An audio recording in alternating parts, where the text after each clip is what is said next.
Hello my dear students, welcome to my YouTube channel. ನನ್ನ ಹೆಸರು ಆಯಿಷಾ ದೊಡ್ಮನಿ. ಸರಿ, ಇವತ್ತು ಈ ವಿಡಿಯೋದಲ್ಲಿ ನಾನು ಯಾವುದೇ ರೀತಿ ಮ್ಯಾಥ್ಸ್ ಲೆಕ್ಕ ಸಾಲ್ವ್ ಮಾಡಲಿಕ್ಕೆ ಅಂತ ಬಂದಿಲ್ಲ. ಹಾಗಾದರೆ ಏನಕ್ಕೆ ಬಂದಿದ್ದೀನಪ್ಪ? ಸರಿ, ನಾಳೆ ಮ್ಯಾಥ್ಸ್ ಎಕ್ಸಾಮ್ ಇದೆ ಅಲ್ಲ, ಆ ಮ್ಯಾಥ್ಸ್ ಎಕ್ಸಾಮಿನ ಒಂದು ಸ್ವಲ್ಪ ಸ್ಟ್ರೆಸ್ಸನ್ನು ಕಡಿಮೆ ಮಾಡಬೇಕು ಅಂತ ಬಂದಿದ್ದೀನಿ. ಏನು ಸ್ಟ್ರೆಸ್ಸು ಟೀಚರ್? ಅಯ್ಯೋ, ಯಾವುದೇ ಕ್ವಶನ್ ಪೇಪರ್ ಸಾಲ್ವ್ ಆಗಿಲ್ಲ, 4 ಮಾಡಲ್ ಕ್ವಶನ್ ಪೇಪರ್ ಮಾಡಿಲ್ಲ, ಪ್ರಿಪ್ರೇಟರಿ ಕ್ವಶನ್ ಪೇಪರ್ ಮಾಡಿಲ್ಲ ಮ್ಯಾಮ್, ಮತ್ತು ಎಲ್ಲ ಸಿಲೆಬಸ್ಸು ಕಂಪ್ಲೀಟ್ ಆಗಿಲ್ಲ, ಈ ಪಾಠ ಇದೆ, ಆ ಪಾಠ ಇದೆ, ಇದಿದೆ, ಅದಿದೆ, ಎಲ್ಲ ಓದೋದಿದೆ. ಸ್ಟಾಪ್. ಸರಿನಾ? ಓದೋದನ್ನು ಸ್ಟಾಪ್ ಮಾಡಿರಿ ಒಂದು ಸ್ವಲ್ಪ ಹೊತ್ತು. ಏನು ಅನ್ಕೋಬೇಕು ನೀವು? ಲೈಫ್ ಅನ್ನೋದು ಏನಿದೆಯಲ್ಲ, ಅದು ಒಂದು ಮೂವಿ ಟೈಪ್, ಅಂದರೆ ಫಿಲ್ಮ್ ಥರ, ಒಂದು ಸಿನಿಮಾ ಥರ. ಸಿನಿಮಾದಲ್ಲಿ ಏನಾಗುತ್ತೆ ಹೇಳ್ರಿ? ಹ್ಯಾಪಿ ಎಂಡಿಂಗ್ ಅಂತ ಇರುತ್ತಲ್ವಾ? ಹಾಂ, ನಿಮ್ದೇನಾದರೂ ಎಕ್ಸಾಮಲ್ಲಿ ಹ್ಯಾಪಿ ಎಂಡಿಂಗ್ ಆಯ್ತಪ್ಪ ಅಂದರೆ ಫುಲ್ಲು ಖುಷಿಯಾಗಿರಿ. ಅಕಸ್ಮಾತ್ ಏನಾದರೂ ಸ್ಯಾಡ್ ಎಂಡಿಂಗ್ ಆಯಿತು ಅಂತ ತಿಳ್ಕೊಳ್ಳಿ. ಆವಾಗ ನೀವೇನು ಅನ್ಕೋಬೇಕು? ಬೇಜಾರಾಗಬೇಕಾ? No, never. ಏನು ಅನ್ಕೋಬೇಕು? ಪಿಕ್ಚರ್ ಅಭಿ ಬಾಕಿ ಹೇ ಮೇರೆ ದೋಸ್ತ್ ಅಂಥೇಳಿ ಅನ್ಕೋಬೇಕು. ಅಂತಂದರೆ ನಿಮಗೋಸ್ಕರನೇ ಪರೀಕ್ಷೆ 2, ಪರೀಕ್ಷೆ 3 ಇದೆಲ್ಲ ಪರೀಕ್ಷೆಗಳನ್ನು ಇಟ್ಟಿದ್ದಾರೆ. ಸರಿನಾ? ಈ ಎಲ್ಲ ಪರೀಕ್ಷೆಗಳಲ್ಲಿ ನೀವು 100%ಅನ್ನು ನೀವು ಕೊಡಬೇಕಾಗತ್ತೆ. ಆ ಒಂದು ಸಲ ಫೇಲ್ ಆಗಿ ಒಂದು ಕಮ್ಬ್ಯಾಕ್ ಇರುತ್ತಲ್ಲ, ಎಕ್ಸಾಮ್ 2ದಲ್ಲಿ, ಪರೀಕ್ಷೆ 2ರಲ್ಲಿ ಒಂದು ಕಮ್ಬ್ಯಾಕ್ ಇರುತ್ತಲ್ಲ, ಆವಾಗ ನಿಮ್ಮ ಅಪ್ಪ ಅಮ್ಮನ ಮುಖದಲ್ಲಿ ಇರುವಂತಹ ನಗು ಇದೆಯಲ್ಲ, ಅದು ಫಸ್ಟ್ ಪೇಪರಲ್ಲಿ ನಿಮ್ಮದು ಸ್ಯಾಡ್ ಎಂಡಿಂಗ್ ಆಗಿತ್ತಲ್ಲ, ಆ ನಗುವಿಗಿಂತ, ಆ ಬೇಜಾರಿಗಿಂತ ಏನಾಗಿರುತ್ತೆ ಹೇಳಿ? 100 ಪಟ್ಟು ಜಾಸ್ತಿ ಇರುತ್ತೆ. ಸರಿನಾ? ಈಗ ಫಸ್ಟ್ ಎಕ್ಸಾಮಲ್ಲಿ ಏನಾದರೂ ಸ್ಯಾಡ್ ಎಂಡಿಂಗ್ ಆಯಿತು ಅಂಥೇಳಿ ಏನೇ ಬೇಜಾರು ಮಾಡ್ಕೋಬೇಡ್ರಿ. ನೀವೇನು ಮಾಡಬೇಕು? ಪರೀಕ್ಷೆ 2, ಪರೀಕ್ಷೆ 3ರಲ್ಲಿ ತುಂಬ ಹಾರ್ಡಾಗಿ, ತುಂಬ ಕಷ್ಟಪಟ್ಟು ಓದ್ಬಿಟ್ಟು ಅಪ್ಪ ಅಮ್ಮನ ಮುಖದಲ್ಲಿ ಆ ನಗುವನ್ನು ತರಬೇಕು ನೀವು. ಸರಿನಾ? ಎಕ್ಸಾಮ್ ಬರೀಲಿಕ್ಕೆ ಹೋಗೋರಿಗೆ ಅವ್ರ ಮೈಂಡ್ ಸೆಟ್ ಇರುತ್ತಲ್ಲ, ಅದು ತುಂಬಾ ಎಫೆಕ್ಟ್ ಮಾಡುತ್ತೆ. ನಮ್ಮ ಮೈಂಡ್ ಏನಿದೆಯಲ್ಲ, ಅದು ಒಂಥರ ಯೂಟ್ಯೂಬ್ ಥರ. ಅಂದರೆ ಏನಪ್ಪ? ಹಾಂ, ನಾವು ಯೂಟ್ಯೂಬಲ್ಲಿ ಸರ್ಚ್ ಬಾರಲ್ಲಿ ಫನಿ ವೀಡಿಯೋಸ್ ಅಂತ ಕೊಟ್ವಿ ಅಂತಂದರೆ ಅದರಲ್ಲಿ ಏನು ಬರುತ್ತೆ? ಸರ್ಚಲ್ಲಿ, ಲೀಸ್ಟಲ್ಲಿ ಏನು ಬರುತ್ತೆ ಹೇಳ್ರಿ? ಕೆಳಗಡೆ ಎಲ್ಲ ಫನಿ ವೀಡಿಯೋಸ್ ಆಗಿರ್ಬೋದು, ಫನಿ ವ್ಲಾಗ್ಸ್ ಆಗಿರ್ಬೋದು, ಫನಿ ರೀಲ್ಸ್ ಆಗಿರ್ಬೋದು, ಅದೇ ಬರುತ್ತಲ್ವ? ಅದೇ ರೀತಿ ನಮ್ಮ ಮೈಂಡು ಸಹಿತ, ನಮ್ಮ ಮೈಂಡಲ್ಲಿ ನಾವು ಮ್ಯಾಥ್ಸ್ ಇದೆ ಟಫೆಸ್ಟ್ ಸಬ್ಜೆಕ್ಟ್ ಅಂತೇಳಿ ಹೋಗಿಸಿದ್ವಿ ಅಂತ ಅಂದರೆ ಅದಕ್ಕೆ ಆವಾಗ ಏನಾಗುತ್ತೆ? ಮ್ಯಾಥ್ಸು, ಓ ಆ ಫಾರ್ಮುಲಾ ಟಫ್ ಅಲ್ವಾ, ಈ ಫಾರ್ಮುಲಾ ಟಫು, ಈ ಬೆಲೆ ಹಾಕ್ಲಿಕ್ಕಾಗಲ್ಲ, ಆ ಬೆಲೆ ಹಾಕ್ಲಿಕ್ಕೆ ಬರ್ತಾ ಇಲ್ಲ, ಯಾಕೋ ಓದಿದ್ದೆಲ್ಲ ಮರ್ತು ಹೋಗ್ತಾ ಇದೆ, ಇಂಥದ್ದೆಲ್ಲ ಮೈಂಡಲ್ಲಿ ತುಂಬಲಿಕ್ಕೆ ಸ್ಟಾರ್ಟ್ ಮಾಡಿದ್ವಿ ಅಂತಂದರೆ ನಮ್ಮ ಮೈಂಡ್ ಏನಾಗ್ಬಿಡುತ್ತೆ? ಇಂತಹ ನೆಗೆಟಿವ್ ಎನರ್ಜಿಗಳನ್ನೆಲ್ಲ ತುಂಬ್ಕೊಂಬಿಟ್ಟು ಏನಾಗುತ್ತೆ? ತುಂಬ ವೀಕ್ ಆಗಿ ಬಿಹೇವ್ ಮಾಡಲಿಕ್ಕೆ ಸ್ಟಾರ್ಟ್ ಆಗುತ್ತೆ. ಅದಕ್ಕೋಸ್ಕರ ನಾವೇನು ಮಾಡಬೇಕು ಹೇಳ್ರಿ? ಅದನ್ನು ಆದಷ್ಟು ಪಾಸಿಟಿವ್ ಥಾಟ್ಸಿಂದ ತುಂಬಲಿಕ್ಕೆ ಟ್ರೈ ಮಾಡಬೇಕು. ಅಂತಂದರೆ ಹಾಂ, ನಾ ಇಷ್ಟು ಓದಿದ್ದೀನಲ್ಲ, ಹಾಂ ಇಷ್ಟು ನೆನಪಿರುತ್ತೆ ನನಗೆ, ಹಾಂ ಈ ಥರ ಅರ್ಥ ಮಾಡ್ಕೊಂಡಿದ್ದೀನಿ ನಾನು, ಹಾಂ ಇದು ನೆನಪಿರುತ್ತೆ, ಈ ಪ್ರಮೇಯ ನೆನಪಿರುತ್ತೆ, ಅದು ನೆನಪಿರುತ್ತೆ, ಎಲ್ಲನೂ ನೆನಪಿಟ್ಟು ಆರಾಮ್ಸೆ ಎಕ್ಸಾಮನ್ನು ಬರಿತೀನಿ. ತುಂಬ ಕಾಮಾಗಿ ಬಿಹೇವ್ ಮಾಡಿರಿ.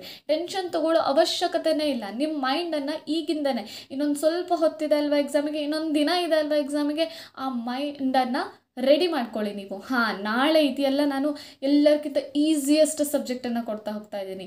ಇಷ್ಟು ದಿನ ಏನು ಪ್ರಿಪ್ರೇಟ್ರಿ ಬರೆದಿದ್ದೀನಲ್ಲ, ಅದಕ್ಕಿಂತ ಒಂದು 10 ಮಾರ್ಕ್ಸ್ ಎಕ್ಸ್ಟ್ರಾನೇ ತೊಗೊತೀನಿ. ಯಾಕೆ ಹೇಳ್ರಿ? ಆ್ಯನ್ಯುವಲ್ ಎಕ್ಸಾಮಿಗೆ 10% ಎಕ್ಸ್ಟ್ರಾನೇ ಎಫರ್ಟ್ ಹಾಕಿರ್ತೀವಲ್ಲ, ಅಫ್ಕೋರ್ಸ್ 10% ಎಕ್ಸ್ಟ್ರಾ ಮಾರ್ಕ್ಸ್ ಬರಬೇಕು, ಹೌದಿಲ್ಲ? ಹಾಂ, ನಿಮ್ಮ ಮೈಂಡನ್ನು ಏನು ಟ್ರೈನ್ ಮಾಡಿರಿ? ಹಾಂ, ನಾ ಈ ಸಲ ಯಾವುದೇ ಕ್ವಶನ್ ಬಂದರೂ ಕರೆಕ್ಟಾಗಿ ನೋಡಿ, ಕರೆಕ್ಟಾಗಿ ಆನ್ಸರ್ ಬರಿತೀನಿ. ಯಾರಿಗೂ ಯಾವುದೇ ರೀತಿ ಸ್ಟ್ರೆಸ್ ತೊಗೊಳ್ಳಲ್ಲ. ಎಲ್ಲ ಕ್ವಶನ್ನು ಕಾಮಾಗಿ ಆನ್ಸರ್ ಮಾಡ್ತೀನಿ. ಟೈಮ್ ಎಲ್ಲ ಕರೆಕ್ಟಾಗಿ ಮೇಂಟೈನ್ ಮಾಡ್ತೀನಿ. ಈ ಥರದ್ದೆಲ್ಲ ಪಾಸಿಟಿವಿಟಿನ ಮೈಂಡಲ್ಲಿ ಫಿಲ್ ಮಾಡಲಿಕ್ಕೆ ಸ್ಟಾರ್ಟ್ ಮಾಡಿರಿ. ಆವಾಗ ನಿಮ್ಮ ಮೈಂಡ್ ಏನಾಗುತ್ತೆ? ನಿಮ್ಮ ಹಂತಕ್ಕೆ ರೆಡಿ ಆಗುತ್ತೆ, ಎಕ್ಸಾಮ್ ಬರೀಲಿಕ್ಕೆ ರೆಡಿ ಆಗುತ್ತೆ. ಸರಿನಾ? ಬನ್ನಿ, ಈಗ ಎಕ್ಸಾಮ್ ಬರೀಲಿಕ್ಕೆ ಇನ್ನೂ ಜಾಸ್ತಿ ಹೊತ್ತಿಲ್ಲ, ಹೌದಿಲ್ಲ? ಹಾಂ, ಹಾಗಾದರೆ ಏನೇನು ಕಾನ್ಸೆಪ್ಟನ್ನು ನೋಡ್ಕೋಬೇಕು, ಏನು ಮಾಡಬೇಕು, ನಾವು ಯಾವ ರೀತಿ ಓದಬೇಕು ಅನ್ನೋದನ್ನು ಈಗ ನೋಡ್ತಾ ಬರೋಣ. ಸರಿನಾ? ಬನ್ನಿ ನೋಡ್ರಿ, ಪರೀಕ್ಷೆ ಕೊನೆ ಕ್ಷಣದ ತಯಾರಿ ಅಂತೇಳಿ first one, focus on important questions ಅಂತಂದರೆ, ಈಗ ನಿಮ್ಮ ಮ್ಯಾಥಮೆಟಿಕ್ಸಲ್ಲಿ ಅಂತೂ ನೋಡ್ರಿ, ಇದೇ ಕ್ವಶನ್ ಬರುತ್ತೆ, ಇದೇ ಥರದ ಕ್ವಶನ್ ಬರುತ್ತೆ ಅನ್ನೋದು ಸುಮಾರಷ್ಟು ಕ್ವಶನ್ಸ್ ಇದೆ, ಹೌದಿಲ್ಲ? 30 ಮಾರ್ಕ್ಸ್ ಅಂತೂ ಈಸಿಯಾಗಿ ತೊಗೋಬಹುದು ಅನ್ನುವಂಥ ಕ್ವಶನ್ಸ್ ಇದೆ. ಆ ಕ್ವಶನ್ಸ್ ಮೇಲೆ ಫಸ್ಟ್ ನೀವೇನು ಮಾಡಬೇಕು? ಕಾನ್ಸಂಟ್ರೇಷನ್ ಮಾಡಬೇಕು. ಆ ಕ್ವಶನ್ಸನ್ನು ಫಸ್ಟ್ ನೀವು ಬಿಡಿಸ್ಕೋಬೇಕು. ಓಕೆನಾ. ಪ್ರತಿಯೊಂದು ಪಾಠದಲ್ಲೂ ಇದೆ. ಫಾರ್ ಎಕ್ಸಾಂಪಲ್ ವಾಸ್ತವ ಸಂಖ್ಯೆಗಳು ಅಂತ ನೋಡಿದ ತಕ್ಷಣ ನಿಮ್ಗೇನೇನಿದೆ, ಅವಿಭಾಜ್ಯ ಅಪವರ್ತನ ಬರುತ್ತೆ, ಲಸಮಸ ಕಂಡುಹಿಡಿಯೋದು ಬರುತ್ತೆ, ಆಮೇಲೆ √3 ಒಂದು ಅಭಾಗಲಬ್ಧ ಸಂಖ್ಯೆ, ಆ ಥರದ ಕ್ವಶನ್ಸ್ ಬರುತ್ತೆ. ಅದೆಲ್ಲ ಫಿಕ್ಸ್ಡ್ ಕ್ವಶನ್ಸ್, ಹೌದಿಲ್ಲ? ಹಾಂ, ಅದಕ್ಕೋಸ್ಕರ ಏನು ಮಾಡಬೇಕು, ಫೋಕಸ್ ಆನ್ ಇಂಪಾರ್ಟೆಂಟ್ ಕ್ವಶನ್. ಆ ಥರ ಪ್ರತಿಯೊಂದು ಪಾಠದಲ್ಲಿ ಇರುವಂತಹ ಇಂಪಾರ್ಟೆಂಟ್ ಕ್ವಶನ್ನ ನೀವು ನೋಡ್ತಾ ಹೋಗಬೇಕು, ಸರಿನಾ? ಹಾಂ, ಎರಡನೇ ನೋಡ್ರಿ, ಪಿಕ್ ಓನ್ಲಿ ಈಸಿ ಕ್ವಶನ್ಸ್ ಫಸ್ಟ್ ಅಂತಂದರೆ, ಯಾವುದಾದ್ರು ಒಂದು ಕ್ವಶನ್ ಪೇಪರ್ ತೊಗೊಂಡ್ರಿ, ಅದನ್ನು ಸಾಲ್ವ್ ಮಾಡ್ಲಿಕ್ಕೆ ಸ್ಟಾರ್ಟ್ ಮಾಡಿದ್ರಿ, ಟಫ್ ಕ್ವಶನ್ನ ಫಸ್ಟ್ ಸಾಲ್ವ್ ಮಾಡೋದಲ್ಲ. ಏನು ಮಾಡಬೇಕು, ಈಸಿಯೆಸ್ಟ್ ಕ್ವಶನ್ಸನ್ನು ತೊಗೊಂಡು ಸಾಲ್ವ್ ಮಾಡ್ತಾ ಬರಬೇಕು. ಆವಾಗ ಏನಾಗುತ್ತೆ, ನಿಮ್ಮ ಕಾನ್ಫಿಡೆನ್ಸ್ ಬಿಲ್ಡ್ ಆಗುತ್ತೆ. ಹಾಂ, ಅಟ್ಲೀಸ್ಟ್ ಇಷ್ಟಾರು ಸಾಲ್ವ್ ಮಾಡ್ತಾ ಇದ್ದೀನಲ್ಲ ನಾನು, ಹಾಂ ನಾಳೆ ಎಕ್ಸಾಮಲ್ಲಿ ಪಕ್ಕ ಮಾಡ್ಕೊತೀನಿ ತಗೊಳ್ರಿ ಅಂಥೇಳಿ ಮೈಂಡ್ ಸೆಟ್ ಕ್ಲಿಯರ್ ಆಗುತ್ತೆ. ಓಕೆನಾ? ಸರಿ, ನೆಕ್ಸ್ಟ್ ಮೂರನೇದು ನೋಡ್ರಿ ಏನಿದೆ ಅಂಥೇಳಿ, ಯೂಸ್ ಬೆಸ್ಟ್ ರಿವಿಷನ್ ಟೆಕ್ನಿಕ್ಸ್ ಅಂತಂದರೆ, ಫಾರ್ ಎಕ್ಸಾಂಪಲ್ ಏನು ಮಾಡಿರಿ ಗೊತ್ತಾ? ಹಾಂ, ಒಂದು ಚಾಪ್ಟರ್ ತೊಗೊಂಡ್ವಾ, ಈಸಿಯಾಗಿರೋ ಕ್ವಶನ್ಸ್ನ ಸಾಲ್ವ್ ಮಾಡಿದ್ವಾ, ಅದೇನಾದರೂ ಟಫ್ ಅನ್ನಿಸ್ತಪ್ಪ ಆ ಕ್ವಶನ್ನು, ಆವಾಗ ಏನು ಮಾಡಿರಿ, 2 ಇಲ್ಲ 3 ಸಲ ಅದನ್ನು ಬರೆದು ತೆಗೀರಿ. ಓಕೆನಾ? ಹಾಂ, ಒಂದು ಸಲ ಬರೆದಿದ್ದು 10 ಸಲ ಓದಿದ್ದಕ್ಕೆ ಸಮಾತೆ. ಅದಕ್ಕೋಸ್ಕರ ನೀವು ಏನೇ ಮಾಡೋದಿದ್ರು ನಿಮ್ಮ ಕೈಗಳಿಗೆ ಅದು ರೂಢಿ ಇರಬೇಕು. ಪ್ರತಿಯೊಂದು ಕ್ವಶನ್ಸ್ ಎಲ್ಲ, ಅಯ್ಯೋ ನನಗೆ ಬರುತ್ತೆ ಈ ಕ್ವಶನ್ನು, ನಾ ಮತ್ತೆ ಬರೆಯಲ್ಲ, ನಂಗೆ ಬೇಜಾರು, ನೀವೇನು ಮಾಡಬೇಕು, ಆ ಕ್ವಶನ್ಸನ್ನು ನಿಮ್ಮ ಕೈಗಳಿಗೆ ರೂಢಿ ಮಾಡಬೇಕು, ಸರಿನಾ? ಪ್ರತಿಯೊಂದು ಕ್ವಶನ್ ಆನ್ಸರ್ನು ಬರದೇ ತೆಗಿಬೇಕು. ಗಣಿತದಲ್ಲಿ ನಾ ಬಾಯ್ಪಟ್ ಹಾಕ್ಕೊಂಡು ಹೋಗ್ತೀನಿ, ಓದ್ಕೊಂಡು ಹೋಗ್ತೀನಿ, ಇದನ್ನು 4x+2 4x+2 4x+2 ಈ ಥರ ಬಾಯ್ಪಟ್ ಹಾಕ್ಕೊಂಡು ಹೋದ್ರೆ ನಿಮ್ಮ ತಲೆ ಅದನ್ನು ನೆನಪಿಟ್ಕೊಳ್ಳಲ್ಲ. ನೀವು ಯಾವುದಕ್ಕೆ ರೂಢಿ ಕೊಡಬೇಕು, ನಿಮ್ಮ ಕೈಗಳಿಗೆ ಅದನ್ನು ರೂಢಿ ಮಾಡಿಸ್ಬೇಕು. ಓಕೆನಾ? ನೆಕ್ಸ್ಟ್ ಬರೋದು ನೋಡ್ರಿ, ಸ್ಟ್ರಾಟಜಿಕ್ ಬ್ರೇಕ್ಸ್ ಅಂತಂದರೆ, ಇಡೀ ದಿನ ಅಯ್ಯೋ ನಾಳೆನೇ ಮ್ಯಾಥ್ಸ್ ಎಕ್ಸಾಮು ಏನೂ ಓದಾಗಿಲ್ಲಪ್ಪ ಅಂತ ಹೇಳ್ಕೊಂಡು ಇಡೀ ದಿನ ಓದ್ತಾ ಕೂತ್ಕೊಳ್ಳೋದಲ್ಲ. ಏನು ಮಾಡಬೇಕು ಗೊತ್ತಾ? ನೋಡ್ರಿ, ಫಾರ್ ಎಕ್ಸಾಂಪಲ್ 25 ನಿಮಿಷ ಓದಿದ್ರಿ ಅಂತಂದರೆ 5 ನಿಮಿಷ ಬ್ರೇಕ್ ತೊಗೋಬೇಕು, ಸರಿನಾ? ಮತ್ತು ಹಿಂಗಲ್ಲ 5 ನಿಮಿಷ ಓದಿ 25 ನಿಮಿಷ ಬ್ರೇಕ್ ತೊಗೊಳ್ಳೋದಲ್ಲ, ಗೊತ್ತಾಯ್ತಾ? 25 ನಿಮಿಷ ಓದಿದ್ರೆ 5 ನಿಮಿಷ ಬ್ರೇಕ್. ಅದೇ ರೀತಿ 90 ನಿಮಿಷ ಓದಿದ್ರೆ 20 ನಿಮಿಷ ಬ್ರೇಕ್ ತೊಗೋಬೇಕು, ಸರಿನಾ? 90 ನಿಮಿಷ ಓದಿದ್ರೆ ಏನು ಮಾಡಬೇಕು, 20 ನಿಮಿಷ ಬ್ರೇಕ್ ತೊಗೋಬೇಕು. ನೆಕ್ಸ್ಟ್ ನೋಡ್ರಿ, get up proper sleep before exam.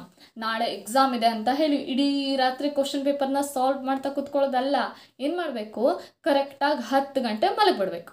ಆಮೇಲೆ ಬೆಳಗ್ಗೆ 5 ಗಂಟೆ ಇಲ್ಲ ಅಂತಂದರೆ 6 ಗಂಟೆ ಇಷ್ಟೊತ್ತಿಗೆ ಎದ್ದು ಆರಾಮಾಗಿ ಕಾಮಾಗಿ ಟೆನ್ಷನ್ ಎಲ್ಲ ಕಡಿಮೆ ಮಾಡಿಕೊಂಡು ಎಷ್ಟು ಓದಿರ್ತೀರಲ್ಲ ಅಷ್ಟನ್ನು ಹೋಗಿ ಬರೆದು ಬರ್ರಿ, ಸರಿನಾ?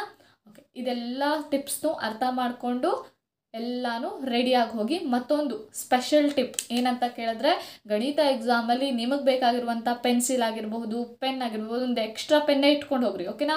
ಪೆನ್ ಆಗಿರಬಹುದು, ಎರೇಸರ್ ಆಗಿರ್ಬೋದು, ಸ್ಕೇಲ್ ಆಗಿರ್ಬೋದು, ನಿಮ್ಮ ಕಂಪಾಸ್, ತ್ರಿಜ್ಯ ಅದೆಲ್ಲ ಏನಿದೆಯಲ್ಲ ಅದನ್ನೆಲ್ಲ ತೊಗೊಂಡು ಹೋಗ್ರಿ. ಪಕ್ಕದವ್ರ ಹತ್ರ ಕೇಳೋ ಪರಿಸ್ಥಿತಿ ಬರಬಾರ್ದು. ಕೇಳೋದ್ರು ಯಾರೂ ಕೊಡೋಂಗಿಲ್ಲ ಬಿಡ್ರಿ.